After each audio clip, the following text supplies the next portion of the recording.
Hello, boys and girls. It is Mrs. Gabowski. I'm back with you again to finish up our second half of the book, Mr. Putter and Tabby Feed the Fish.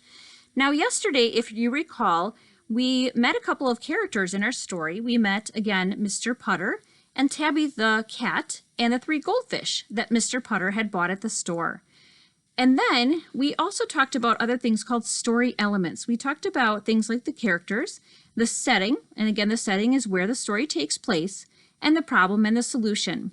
So today we're going to find out what that problem is in the story and the solution, meaning how did the problem get fixed or solved. Now, if you recall yesterday, Mr. Putter started out somewhere.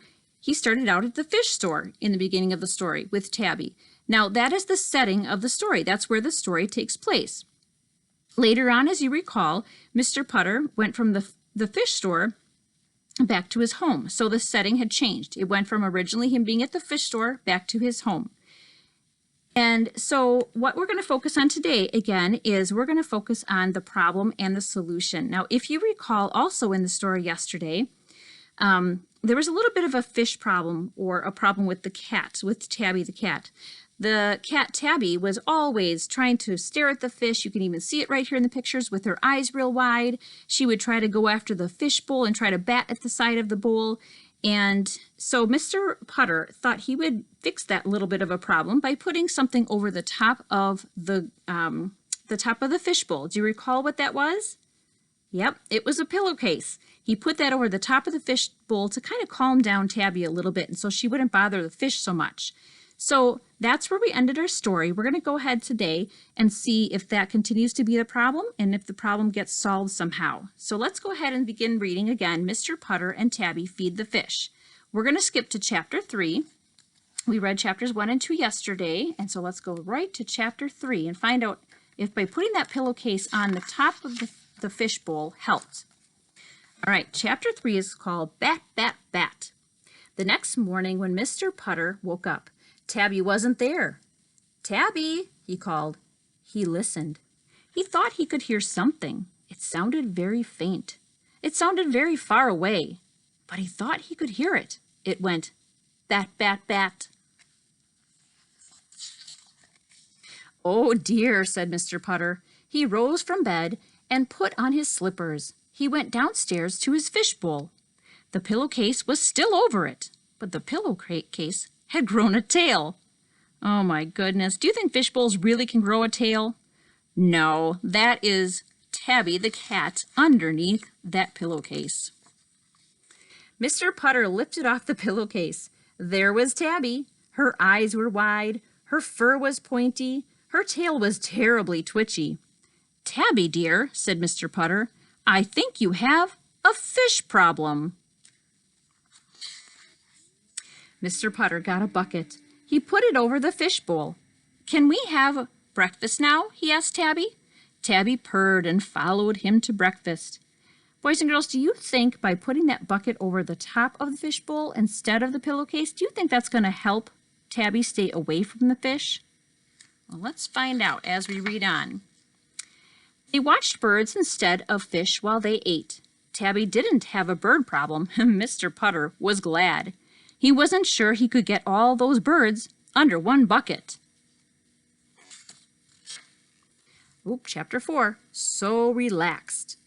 So boys and girls, the word relaxed means pretty much that you're calm or that you could almost maybe take a nap because you are so relaxed and so calm. Let's find out what this chapter is all about. The bucket stayed over the fish bowl for a week. Mr. Putter tried taking it off a few times, but Tabby got all twitchy and batty, and he had to put it back on. Finally, Mr. Putter got tired of looking at an upside-down bucket. So again, the bucket worked for a little while, it sounds like, until Mr. Putter would take that bucket off, and then Tabby would get all wild and crazy again. "Tabby," he said one morning, "let's see if Mrs. Teaberry would like some fish." Mrs. Teaberry was Mr. Putter's neighbor. She usually liked everything. "Certainly," said Mrs. Teaberry. When Mr. Putter phoned, "Zeke and I would love some fish." Zeke was Mrs. Teaberry's good dog. All right, now boys and girls, so at this time we are actually seeing our new characters that we had kind of mentioned and talked about before. This is Mrs. Teaberry. She is again a friend and neighbor of Mr. Putter's. And then Zeke is her dog. And it sounds like this might be a solution to the problem. So it sounds like Mrs. Teaberry is willing to take the fish so that Tabby the cat will finally leave them alone. Mr. Putter and Tabby carried the fish bowl over. Mr. Putter told Mrs. Teaberry about Tabby's fish problem. Mrs. Teaberry was very nice. She said that fish make a lot of cats twitchy and batty. That made Tabby feel better. So now Tabby doesn't feel like she's alone. Now she knows that other cats do the same thing. So it looks like her feelings weren't too hurt by Mrs. Teaberry saying that. Mr. Putter and Tabby had milk and cookies with Mrs. Teaberry and Zeke.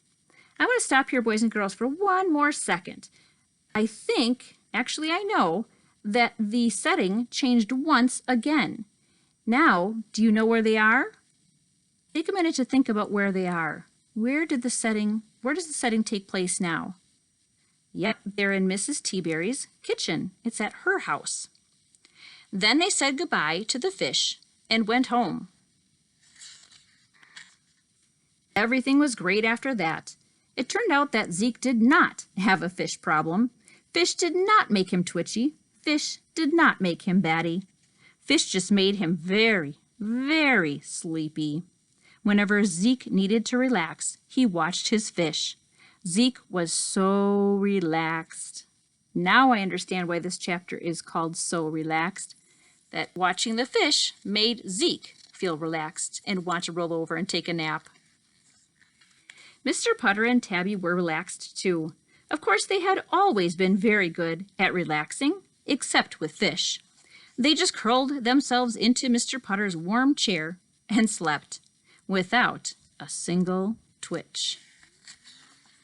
And there's the fish. They're even taking a nap. They're probably so relaxed because they are not having to deal with a little silly cat trying to bat at the goldfish bowl all day long. So boys and girls, I hope you learned something today that in your own books, you will also be able to see things like this. You will be able to see story elements. Don't forget the next time you are reading a book, go ahead and think about who the characters are in your story. Think about the setting, where the story takes place. Think about if that setting changes throughout the story from one place to the next. And then also think about the problem. Is there a problem in the story? And if so, can that problem somehow be fixed or solved? Thank you so much for joining me, boys and girls. I hope you have a wonderful day, and I look forward to seeing you the next time.